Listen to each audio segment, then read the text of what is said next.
Welcome back to Juggernauts and Jabronis. I am Jefferson Alonzo Green, aka the Jag, and it's time for my week in review. Today we're going to cover four things: the Juggernaut of the week, the Jabroni of the week, the promo of the week, and the spot of the week. So if you're ready, let's jump right into it. This is for Heel Turn Wrestling. Be sure to follow them at HT Wrestling 316 on all social media. And of course, this is going to be reposted on Make Me a Fan. That's my show, me and the Encyclopedia. Make Me a Fan 316. You can follow us there as well. So, the Juggernaut of the week is pretty freaking obvious. It's Edge. Mr. Adam Copeland, aka Edge, made his return to the WWE ring after a long layoff. 9 years, I guess, since 2011. This guy's been out of the game, but kind of like Daniel Bryan, he's able to come back with some new medicine. He's healed up, he's ready to go. It's exciting to see an old school hero like the Rated R superstar back in the ring. The crowd, of course, went nuts, and people everywhere are talking about it. So that is the Juggernaut of the week. It's a pretty obvious choice, but with a nice shout out, a special kind of a runner-up hat tip to his wife, Beth Phoenix, who had a really nasty bump on the back of her head, bleeding all over the place. Some people said it looked like spaghetti and freaking meat sauce. Her hair and her head took a beating in that Women's Royal Rumble, so credit and kudos to her for powering through and putting on a great performance. Now, the Jabroni of the week. This one's a little bit harder for me to call because I'm trying not to be overly sensitive. I don't want to be a delicate flower, if you will, but I really hated the Santino Marella thing. It's not like the WWE has any shortage of amazing, talented female athletes, and they brought out this gimmick again, okay? And I don't mean this in a bad way. It's not like, oh God, Santino is such a craptastic guy. It's not that it's bad.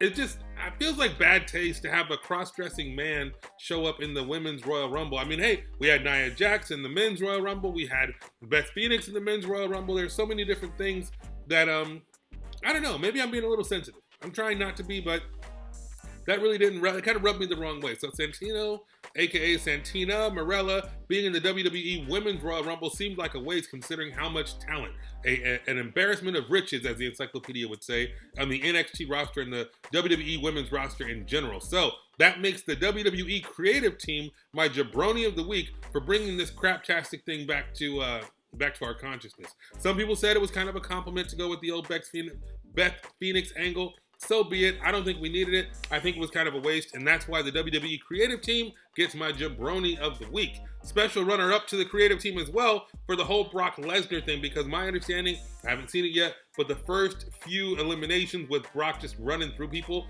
really kind of sucked. John Morrison, a lot of guys that the crowd was rooting for got treated like clowns. They got disrespected. However, I will give a shout out to Elias for making a song called Sacrificial Lamb coming out at number 2. I thought that was hilarious. So that's the Jabroni of the week, WWE Creative.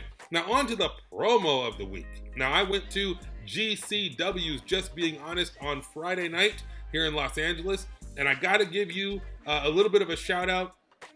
Mr. Tony Deppen is my promo of the week. Tony Deppen got on the microphone and he called out Mr. Alex Shelley. He says he's calling a shot and he's calling it now. And the people went wild. So Alex Shelley! So there's some history there. I don't fully understand it. Of course, the Encyclopedia is committed to bringing me up to speed and the hashtag Re-Education of Jag, if you will. I'm wondering exactly how this is going to shake down because there's a lot of big time matches headed our way for GCW, and this is kind of exciting. So that one, it was the promo of the week. Him getting on the mic and talking that trash and calling his shot and the crowd going wild was exciting.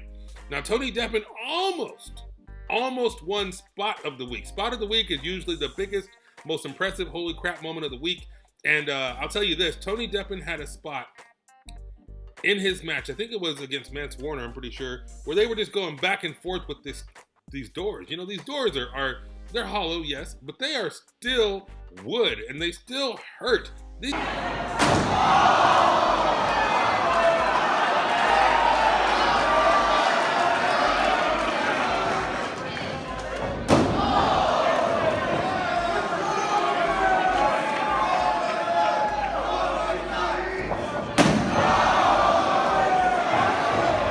Guys beat the ever-loving trash out of each other with these doors, and it just kept going. I started to feel bad for them. I was like, ooh, concussion maybe? Because they were just beating the stuffing out of each other with these doors, and the crowd loved it. Of course, it's a GCW crowd. They love death matches. They love violence, of course.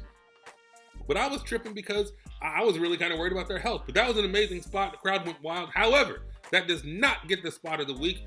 The action that does get the spot of the week, and of course I'm biased because I saw it in person, is Adrian freaking Quest. And pretty much everybody that was in the Scramble F, it's a curse word, the Scramble F at GCW. You had Slice Boogie, who was amazing, SoCal Rookie of the Year.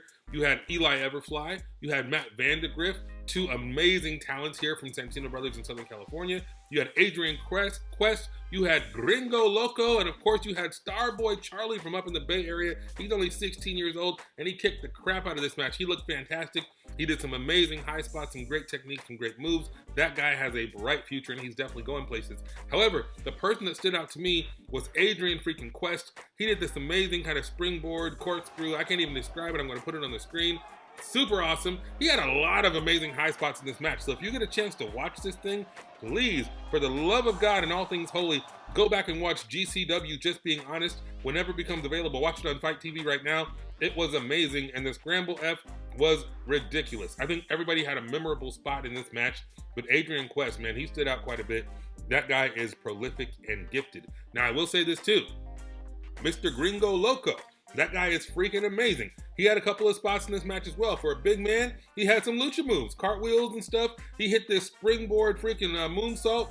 Amazing stuff from Gringo Loco. So that whole match gets the spot of the week with a special asterisk and a special shout out to Mr. Adrian Quest. If you don't know who Adrian Quest and Young Fuego is, first of all, check your pulse. You're probably dead. But I hope you're not dead. I hope you're alive. And that means you have time to fix this. You got to find you some Adrian Quest on high spots, on Fight TV, on freaking IWTV, because he's been around for almost 10 years now. This guy is prolific and gifted, and if he is not signed by the end of the year, I'll eat my freaking headband. So that's gonna do it for Juggernauts and Jabronis. I almost forgot the freaking name of the show. That's gonna do it for Juggernauts and Jabronis, the week in review. This was a fantastic week for wrestling fans. WWE came through with a high quality, entertaining pay-per-view, and of course, locally and on independent wrestling circuits, there was a lot of good stuff going on. And I think this is, I talked about this on the Make Me a Fan channel. This is a renaissance of wrestling, an expansion of wrestling, an explosion of wrestling. And if you're not on board, I got 2 words for you. But if you're not on board, get on board, because it's that amazing. And I think everybody's going to appreciate what's going on in the world of wrestling. If you don't, again, check your pulse, because you're probably dead. That's going to do it for me. You can follow me on social media at AKA The Jag. You can follow Heel Turn Wrestling at HT Wrestling 316. And of course, if you're watching this on Make Me a Fan, you can follow us at Make Me a Fan 316 on Facebook, Instagram, Twitter. And we will see you, if you're on Heel Turn, next week. If you're on Make Me a Fan, see you tomorrow. Take care.